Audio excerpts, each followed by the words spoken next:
What's going on, gals and guys? My name is Ryan, back with you for another video. Today we are going to look at something pretty cool, a little bit different.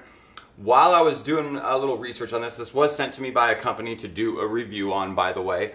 I haven't used it yet. I haven't played with the app or the actual camera in it yet, so I'm going to do that with you guys. So we will base our review together on this product, but it got me to thinking, first of all, I want to ask you a question real quick.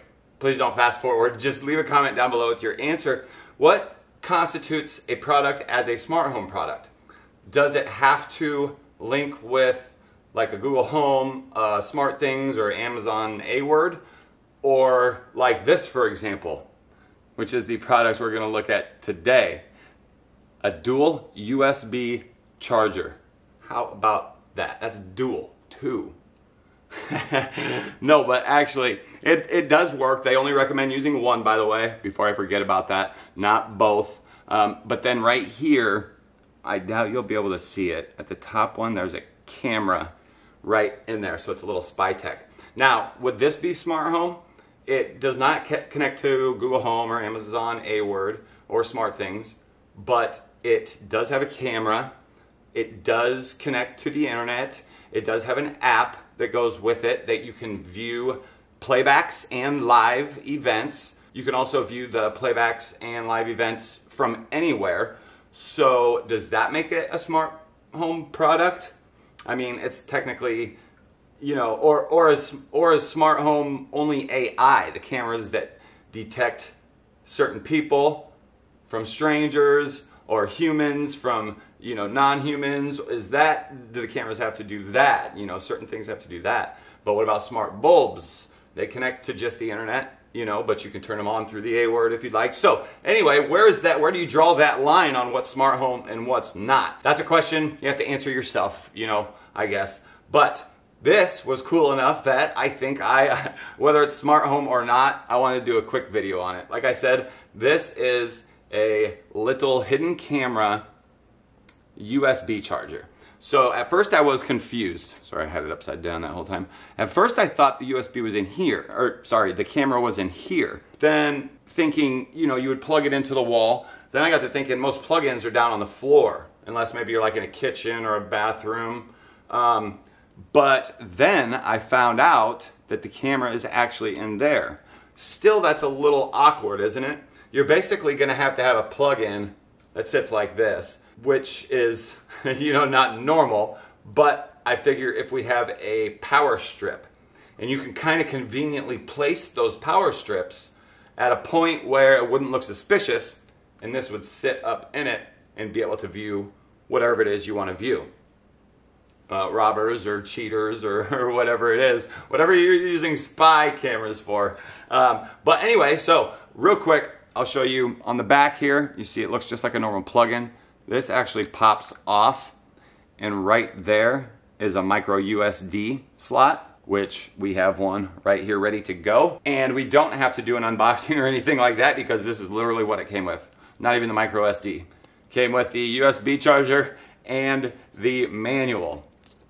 And by the way, it took me a minute to figure out what the company was even named. I guess it's Camduck. Even more interesting is the app name. We'll get to that in a second.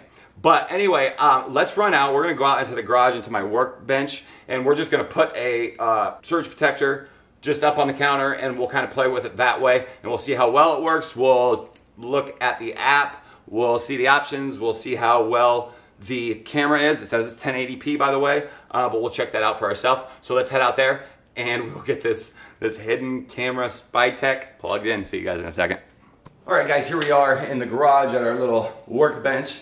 I have it's not much of a surge protector, but like an extension cord, enough that we can set it down so that this piece will stick up. Oh, by the way, we did insert our memory card into it. You can insert up to 128 megabit memory card into it.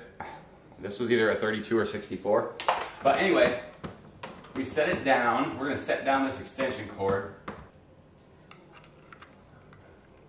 We're going to cover up our SD card, our micro SD card, with the little cover there. And remember, we have our plugins over here. It says that when we plug it in, there's a blue LED light and a red LED light. When we plug it in, the blue light will come on and the red light will come on. The red light will come on solid if you have an SD card in it and it's reading it. If you do not have an SD card in it or it's not reading it, it will stay solid red. So there's actually a blue right here and a red right here. So what we're gonna do is we're gonna go ahead and plug this bad boy in. So I'm gonna tilt you guys down just a little bit. All right, so what we're just gonna go ahead and go for it. We're gonna plug it in. It says that we should see a red and blue flashing light. There they are. And remember the red, if it's solid, it's reading the SD card. So those two lights should go out in about a minute. Now what I'm gonna do is I'm gonna jump on the app and we are gonna download the app real quick. I'll throw it up on the screen so you can see the name of the app. I'll try and leave this in the screen also. You won't see me for a couple minutes, unfortunately. So let's go ahead and do that. Okay, we all know you have to go to the Play Store or the Apple Store. And what you're gonna search for is capital CIXICM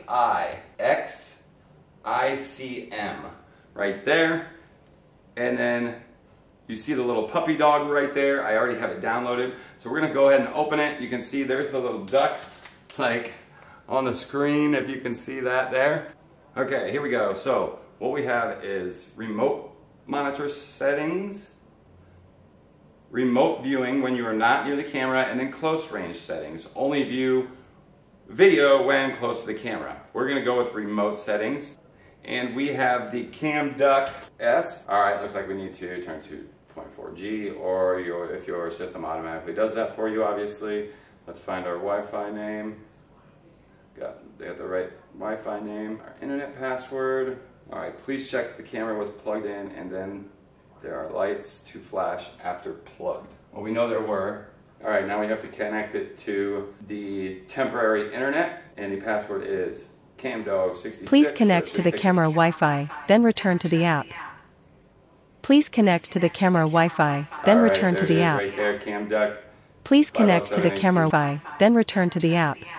Yeah, we get it. Please connect Wi-Fi, then return to the app. All right, we're connected. So we only want to connect only this time. Remember, this is a temporary Wi-Fi that comes from the actual device that you connect to, which will allow the device to connect to your wireless internet. It's kind of crazy.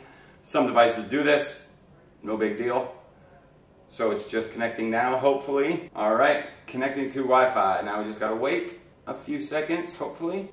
If you can see here, we just got a new device added to our Eero network, which means it did connect. There we go. Looks like we're good. And look at that. That's not bad.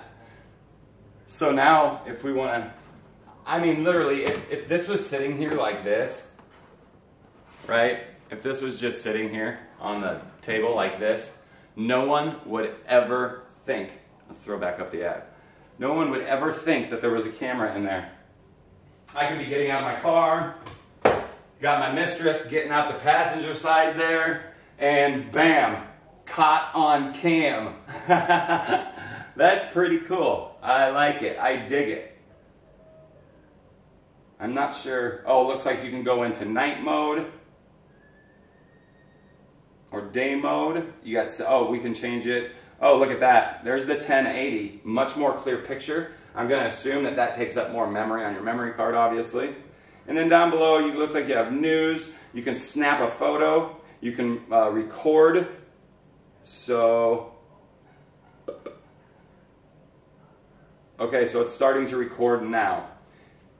I'm going to go ahead and stop that. Looks like we have a recording right down there on the bottom left now, you see, which would probably be stored under our local files. Yep, right there. And then it looks like it has a max. Oh, it probably just expands the picture. All right, so there you have it, guys. Pretty sweet, huh?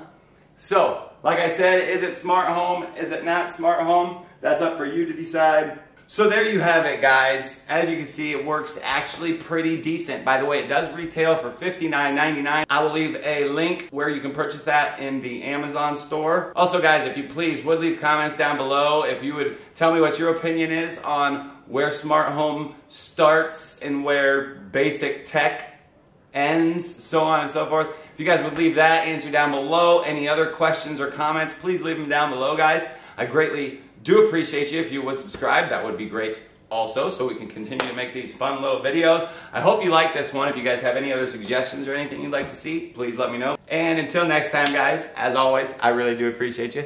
Peace.